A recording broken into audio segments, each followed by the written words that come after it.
Hey everyone, welcome back. This is third episode of Modern SaaS Podcast. Today we have lots of great topics that we want to talk about. Yag, do you want to share what are we having today here? Yeah, absolutely. But before we start, I want to share a couple of interesting things that have happened over the last 2, 3 days. Ever Mhm. since our first two episodes released, I've been getting a lot of DMs where, people are asking us about specific things that we spoke. Hmm. And, there are some interesting stories. I'll bring up one first point, which was super interesting and unique to me.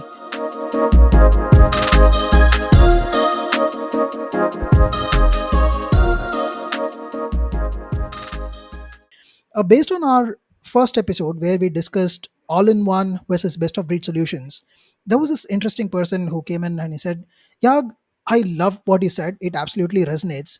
But isn't it going against you as a company? Hmm. Are you an all in one solution? So, Hmm. what do we say? Interesting point, definitely. The way I think about it, all in one, our point of view at that time was that as a vision, as a software provider, you should focus on your customer's journey and try to think about that entire journey and try to help them to get their job done. That was the point. And when you think about are we all in one or not, I was not trying to promote that we are all in one only. We are, but there's also the degree of all in one. The highest level of degree would be any software company needs to just buy one tool and that's it. And they do everything for you. Your employee relationship related ERP system or HR system, maybe your customer relationship related customer management system, and all the internal communication and everything. That would be one holy grail of the tool of all in one. So, but obviously, it's not what I'm saying. Then you break it down. Then you say that, okay, let's just focus on the entire customer life cycle. That's when you focus on the all in one. Then you say, let's just focus on the entire employee experience. That's when the all in one tool comes in. In our case, my point is that today, as of today, we may not be the all in one to handle the entire customer communication and all the things that to do with that customer lifecycle. But what we are also saying is that we are also not super limited transcription only company that people needs to use only for the meetings transcription. And so that's how the degree of variation that you need to see. So we operate in this conversation intelligence space. A lot of the companies who started in this space focused only on conversation intelligence for sales coaching. We felt that that's not enough. Conversation intelligence applies for sales coaching, yes. That's the first use case. That's where the need is the highest, the value is the highest. So we have the best of the breed approach there too. But then because our vision was not becoming yet another Me Too conversation intelligence for sales coaching, we knew that that's not solving the customer's problem. We talked to a lot of customers and they told us that's only helping leadership and managers. It's not truly helping people who are on the front line. It's helping them to get the coaching feedback, but their day to day workflow of running meetings was still broken. So then we said, okay, that's where we need to become a better all in one solution for that particular category. Beyond that, there are still a lot more things that we can do. We can also now continue to expand in the future. But my point is that when you say all in one, it's also in the experience of what is that limited scope that you're looking at it, what that category that you're looking at it. And that's the differentiation factor of Avoma compared to other vendors in the conversation intelligence space. Since that conversation we released, I also got a lot of messages on LinkedIn, founders, startup entrepreneurs reaching out to me, telling me that love the thought process, would love to hear your perspective because we are exactly thinking about that. We are building something like that, so on and so forth.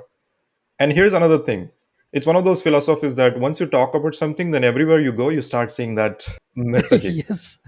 It happens, right? Let's say you want to buy a car and then you start driving and then you start seeing those cars everywhere else. There is some phenomenon called, I don't know what they call, and that happened with me. Everywhere I started going and visiting are some of the products that we have been using or we are interacting with some of our customers. I went and looked at their website. Typically, then I would see that the messaging was all in one. In our episode, I mentioned the example of Rippling was this all in one tool for all the HR related tools like payroll and benefits and all of that. And I mentioned that Gusto was not evolving early on, they were purely a payroll company. Guess what Gusto's messaging is now? It's same that they are saying all in one HR tool. We had another customer of ours. Their website was all-in-one HR management tool, and they say talk about all the same benefits. I was talking about design related tools with one of our team members. How do you structure these design files and then organize these wireframes? And what we are using is Figma. So instead of buying another tool for sketching, another tool for wireframing, another tool for remote collaboration or the whiteboarding, we use Figma. Guess what Figma's messaging is? All in one tool for all your design and collaboration needs. So I went back and looked at ClickUp messaging. From day one, ClickUp's messaging is always has been one app to replace them all. You look at Yeah. Notion, their messaging is all in one tool for your documentation and task management. Oh my God. So maybe we didn't come across as different. We thought that it's people are going to find this controversial or contrarian opinion, but it's probably not. Everyone is talking about this, everyone is positioning this. So in fact, it's actually what's happening, and that whole prediction, what we were saying, is probably really what the world is heading towards. Yeah, absolutely. The phenomenon that you spoke about is, what we call as recency bias. Yeah, We exactly. keep seeing it again and again, right? So, and just because we are thinking about this, another phenomenon that I wanted to touch upon, maybe we can dive deeper in today's episode as a main focus. We spoke a little bit about pricing, where we Hmm. spoke about the kind of flexibility that companies need to offer, and annual versus Hmm. monthly and all of that, right? So let's dive deeper today into discussing what are the different kinds of pricing that are available, and more specifically, how can we improve this from the perspective of a SaaS buyer? Let's focus this episode entirely on pricing. What say? So much to talk about. Definitely. We have thought about those areas a lot as well, how we design our pricing. And I'm sure there are a lot of pricing experts as well, but I think it's an interesting topic. Let's dive into it. I can talk about a lot of different areas, how I've thought recently when we were trying to buy some of the softwares as well, what other experiences, other than just the monthly and annual billing related issue, we can talk about that. Do you have any specific thing that on top of your mind? Yeah, yeah, absolutely. The number one thing that I have on top of my mind that I would love for us to discuss is pay for what you use. Hmm. That is something that is super interesting for me, because at the outset it seems like you're going to pay only for what you're using, Hmm. but that's not always the reality. There is a fine print when you actually go into the demo and start using it, and then there is a minimum requirement and all of that. So what has been your recent experience? Would love to hear that, and then we can go from there. This is amazing. And pay for what you use is also not a new phenomenon. It has been there. A lot of companies have been doing this for the last 10 plus years. I think what's happening is that there are some companies who have taken this to the really extreme level and the most modern, the way how you would see it. Just to give an example, most of the time when people think about pay for what you use, what they're still saying is that we give you some subscription plan, and that plan has certain functionality, and then you only pay for that function that you're truly going to use. If you want more functionality, maybe you add on model is there, so you need additional extra functionality. So the base functionality is covered, but any advanced functionality that you want, here are the add-ons. You only buy the add-ons for the people who need that, and maybe not everyone in the company need that advanced functionality, so you don't pay for that. A lot of companies have done that model, and that works really well. I think that's number one thing I would say that people should do it. We do see a lot of tools that we are buying right now where there is no such level of differentiation, and everyone basically has to buy one subscription plan. And if you want to have little advanced functionality for one user, there is always this one or two users who are most advanced users of that product, who are getting the most value from the functionality, and now they need this advanced functionality. But guess what?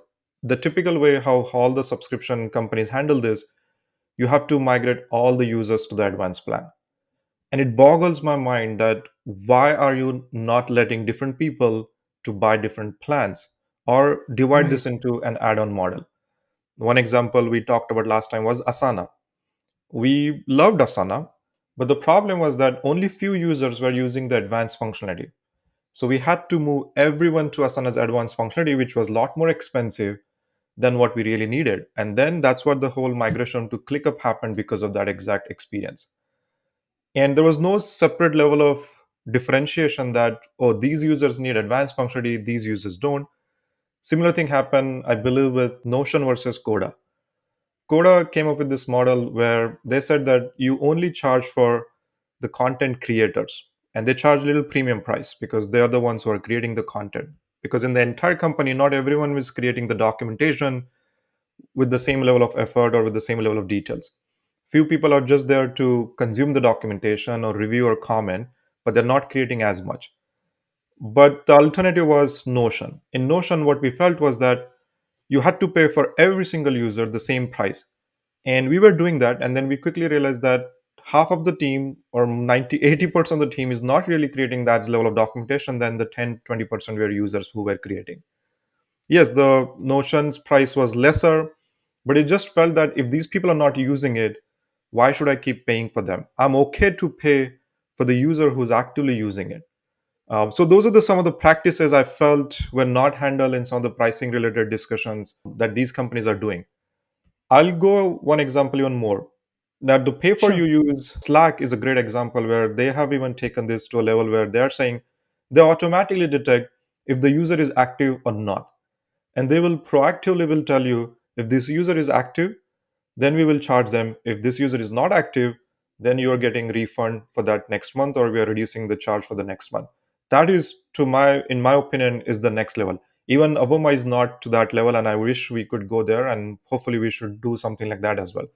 That is, in my Yeah. opinion, truly charging for the active usage for what you really use, and being customer centric and being most modern in that opinion. Right. Out of the things that you said, there are two things that are super interesting for me. One, when you say pay for what Hmm. you use, then what it means is there are going to be different categories of people in the company. Let's say, even you take conversation intelligence tool like Avoma.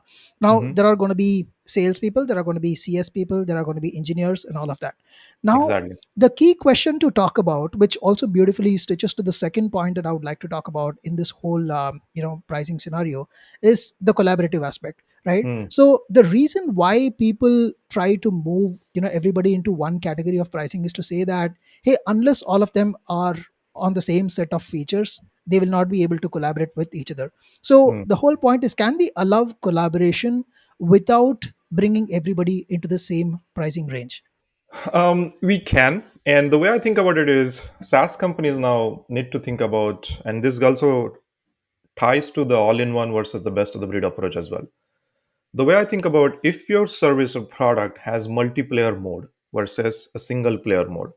And what I mean by that, when I say multiplayer mode, I'm using this gaming terminology here, but the idea is that, is your product requires some collaboration? Are there people Right. going to share that information, or there needs to be other people who needs to have access to this information that you have in your product or workflow, and do they need that collaboration? So if they need, then you got to think about the pricing for collaborators in a different way, versus if your Hmm. product is something that only serves an individual, then you don't have to worry about dividing these into multiple different levels. And this is where the best of the breeds tools are also really well suited for the single player mode.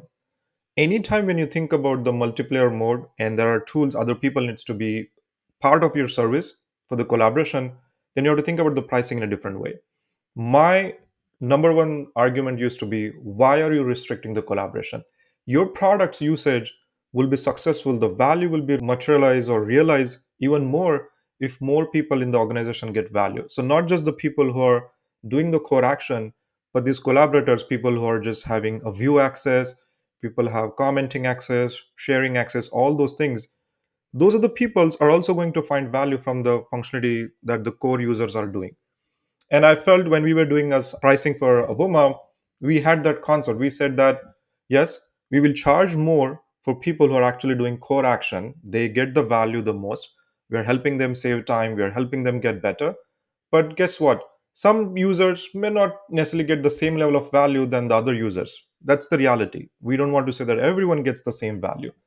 But because you also let them say, hey, even in some situations, you don't get the most value from tool, there are other people in your organization who are also getting value. They are able to listen to your calls or get some insights. They're able to comment on some of the feedback that you have provided. And that way, other people in the company are also getting value. So then you're not really questioning. And the more you allow other people in the company to use your product to see what it is about, then you're letting those people also to experience like, hey, even I need this is amazing. Imagine the whole reason that Avoma was started in my previous organization. I was not part of the sales organization, I was part of the product organization. And all the sales conversations used to be in Salesforce. And I would have to chase our salespeople to tell me what happens in these sales conversations, because we were building products and we wanted to sell these products. And we never learned the customer's feedback. And we would go and chase the salespeople, and they would say, oh, the notes are in CRM. I didn't have access to CRM because license was really expensive. So how would I learn Yes. what's really happening? And so many these tools were basically restricting because the access was only limited to salespeople. So that was something for me that, hey, we need to make sure that when I was building Avoma, that was the number one reason I said everyone in the company should have access to these conversations. Yes, we will restrict the functionality, we will allow different people get different value, but collaborators should not be charged. So that's still, I believe this is very strongly, that if your product is built to collaboration, then make sure that you don't charge for collaborators. And that's also the example of Notion versus Coda that we gave. We felt there are a lot of users. Coda did this really well, where they're not charging for collaborators. There's no such concept in Notion where you have to charge for every single user. And if you charge for every single user, you're going to question, do I really need to then invite this user to the platform? Or maybe not. Let's not invite you, let's not have you access. And then you don't invite people, then you're restricting the collaboration, you're restricting the information sharing. Right. No, I absolutely love this because, like, say for example, I'm not in sales, but me getting access to a conversation between, say, sales and a prospect, or say customer success and a customer, and listening to those calls on my jog every day gives me so much of perspective that Hmm. as a marketer, though I'm not making these calls, I get an understanding of the questions that these people are asking, and Hmm. that can give me insights into the kind of topics that I build up and I write. I'll give you one example of how this exactly helped me. So I wrote a blog which was called how you can use filler words Hmm. to improve your sales outcome. Hmm. And the story of why this really helped is because there was a question that this prospect asked our AE, and the question was, "Hey, I see that you offer this filler words." For anybody who's listening, by filler words, what we mean is, say, words like and so on, and like things that we use in between sentences. So when we started doing this more, this person said, I know you record the number of filler words that you use, but does this affect our sales outcome, Hmm. and that to me was like, wow, this is a very interesting question. And when I looked around, there was nobody talking about it, and I thought, let's go back and do some fundamental research and see, do we have some calls and get some data. We had some million of calls that we could go back and make access to, and we found out three interesting things. Just Hmm. because you use filler words, it doesn't mean that it's going to affect your change out, I Improve mean, sales the, outcome. yeah. But at the same time, if you're going to use a lot of filler words, what that means is it gives a very bad experience that this person is nervous, or Hmm. they're not sure of what they're saying, so on and so forth. And Hmm. if they're 100% perfect, it also comes across as plastic, too Hmm. rears. That Hmm. 1 to 2% made the actual difference, and this insight made me write a blog, and that really really worked. If I just relied on the data of search volume, it would not have worked. Now, this to me is super useful. And if I had not got access to that conversation, this topic would have never come up. So, that is to me the core value of it. And this Absolutely. brings us to the next topic. Because we are talking about this collaborative access, let's also talk about the platform fee thing. With the way certain companies go and say that, hey, there is a platform fee, which means I need to come in and I will take up a setup fee. It's not even me using the product, but setting up. And isn't that the company's fundamental responsibility? If I have to come in and use your product, and you say that for setup I'll charge, say, $2,000 or $3,000, this to me sounds too much. It's like I'm walking into a rented house. I pay, I get in, I start living. That's how it should be. So well said. We do see this a lot in our industry as well. There is this whole minimum $5,000, $10,000 platform fee you have to pay. Then what is the subscription fee? You Exactly. could, but these are great tactics. This is what people do this now. some of these companies are really successful. So we might come across that maybe you guys are stupid, you are not doing this. But here's the thing, we are not doing it because we wanted to be mostly successful, but we are also doing how we would have liked to be treated. I Yeah. don't think just because I want to be successful, I will do any kind of practices just because they work, because I have a monopoly, because I have that authority or something like that. The whole platform fee is a negotiation tactic. A lot of companies, they will say, okay, per user charge is $1,000 per user per year. Plus, you have to pay this $5,000 platform fee. Guess what's going to happen? When companies are going to negotiate, there are companies who cannot afford that platform fee. They're going to negotiate that, hey, we cannot pay. Worst case, these companies will say, sure, now we are giving you the platform fee is discounted. So now you end up paying the per user price, which is still $1,000. Now I'm not going to reduce that price because I've already waived off the platform fee. So, and then the buyer, and I've seen this happening with some of the buyers, and they feel, oh, I negotiated the price, I did not pay the platform fee. And I said, that should not have been paid anyways, because that was not part of the process itself. But it's just how these people, how these companies are doing these practices, adding that one line item just to scare you and then give you some leverage in the negotiation so that they can keep charging you more for some other fees. You talked about platform fee. I've also heard customer success fee, maybe part of the setup Yeah. fee or something like that, right? So I was like, isn't it in your interest to make sure we are successful, we are set up properly, we are adopting your product properly? Why are you charging me a customer success fee? And there are a couple of tools that I'm using today. We did not get their customer success access. They were like, if you want that, pay $3,000, and our customer success person will help you on onboarding and configurations and all of that. And these are massively successful companies. They are successful, so maybe there is something to it. And I would love to hear opinions from with other people who are doing it. But it feels really inhuman to charge for these success fees, charge for these platform fees. And I don't know. I don't think it's a modern SaaS practice. We talk about consumerization of these things. Netflix doesn't charge me monthly platform fee and then a subscription fee. All the services that we use do not do that. So there is a clear monthly subscription fee, and that's it. What you pay is what you see, and that should be all it is. And this is where people say, oh, we are modernizing the SaaS, we are consumerizing the enterprise and all of that stuff. And when you start peeling the onions, then you realize that they still are not. They are still not getting to the level of extent what it needs to be. And the whole purpose of this podcast is to bring these examples and still keep communicating to the users that there are still these bad practices that are still happening. Right. Especially this aspect about customer success fees, that to me sounds the most ridiculous. Yeah, there is one aspect of ensuring the customer is successful, and even from our own perspective, the whole idea of having a customer success person is to prolong the lifetime of a customer with you. And Mhm. why would you pass on that cost to the customer, right? So it's your job to move the customer who's been with you for 1 year to 3 years or 5 years or more than that, and I have to pay a fee for that. That is really ridiculous. And from there, let's also talk about this other, probably the last gripe that I have on this topic is, going back to the usage pricing that we originally spoke about. There is also this minimum fee or minimum commitment that we have to give Mm. for that usage. I had this experience of a platform wherein at the outset they said, hey, there is no platform fee. Mm. You just have to it was an advertisement platform. They said all you pay is what you're going to promote. If you are going to pay certain things on Google AdWords, yes, you are going to do that. Similarly, LinkedIn ads, you're going to do that.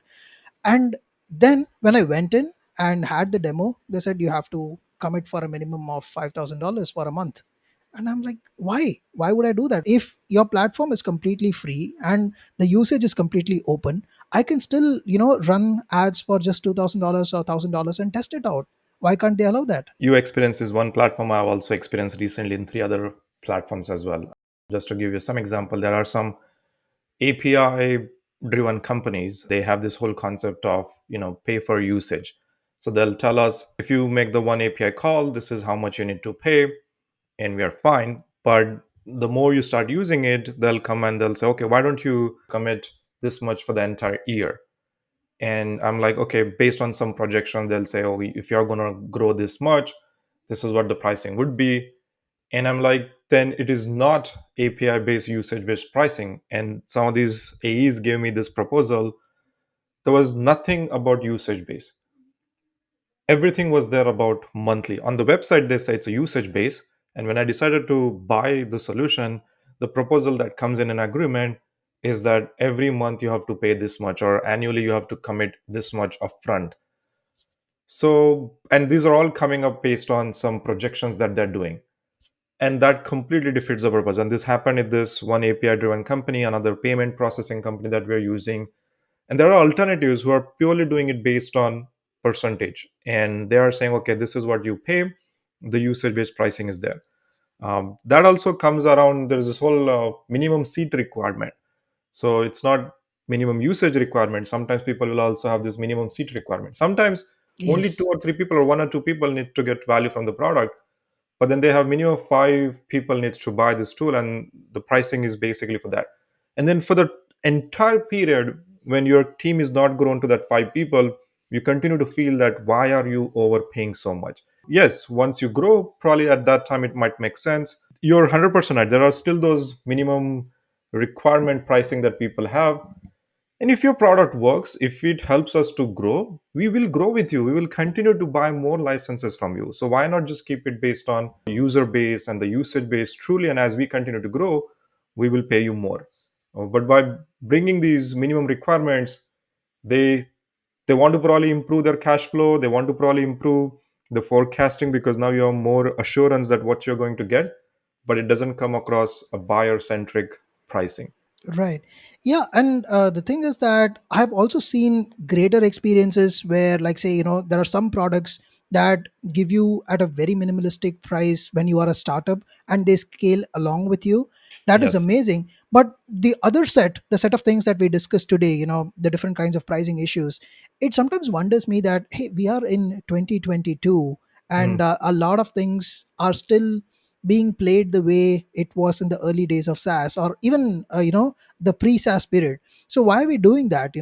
That is something that really, really puts me off. And probably, that is why all our episodes are based on some of the experiences that we go through and the set of things that we hear from our customers that they go through. And that's the whole idea of putting all these things together. So, any parting words, Aditya? I think the only thing I'm thinking about Yag is that we don't want to come across that we are just ranting about all these other bad experiences. These are the real experiences we had literally in the last a month or so.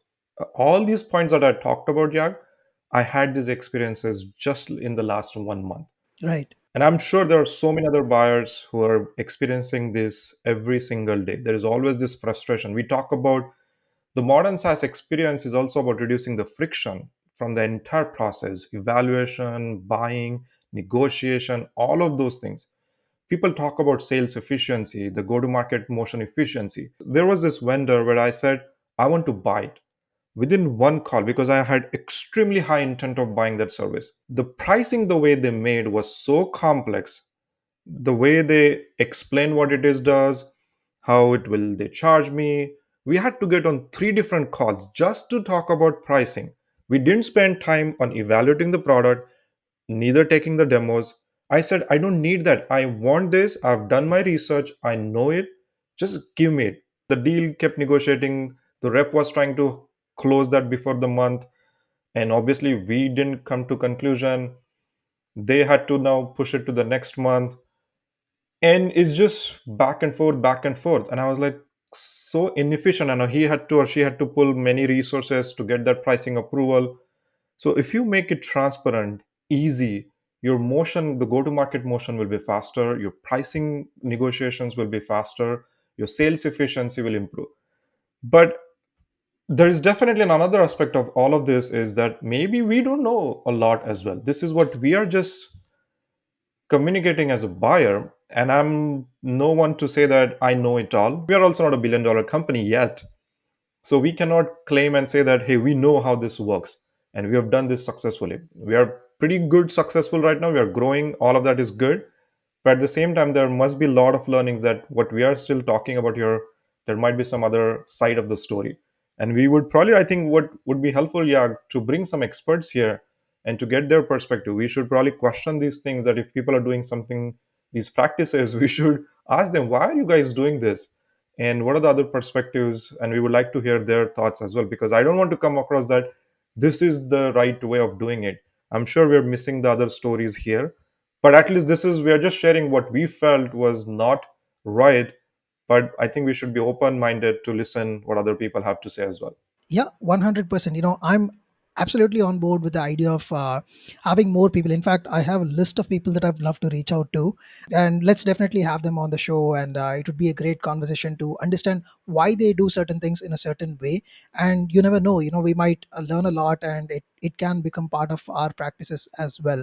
So that is amazing. Exactly. So we've covered quite a bit of ground in today's episode, for the last 30 minutes or so. This is amazing. And for the listeners, one thing that I'd love to say is we are enjoying these conversations when you reach out to us and sharing these comments, and especially when you say you agree with this or you don't agree with this and your perspectives. That is absolutely amazing. Keep that coming. And as always, one request from my side is subscribe to our show, give us a few thumbs up, give us some comments, post in some reviews, and especially let us know what you specifically would like to hear from us, and that would become our topics. And that's that from us in this episode. Thank you, everyone. Really appreciate again all your comments. That definitely was the reason why we did this additional episode based on the previous episodes topics that we discussed. And this is exactly the format I would love. Keep it conversational between us, keep it conversational with our community to get their feedback and continue to discuss those topics. Thank you, everyone. Bye bye. Bye bye, have a good day.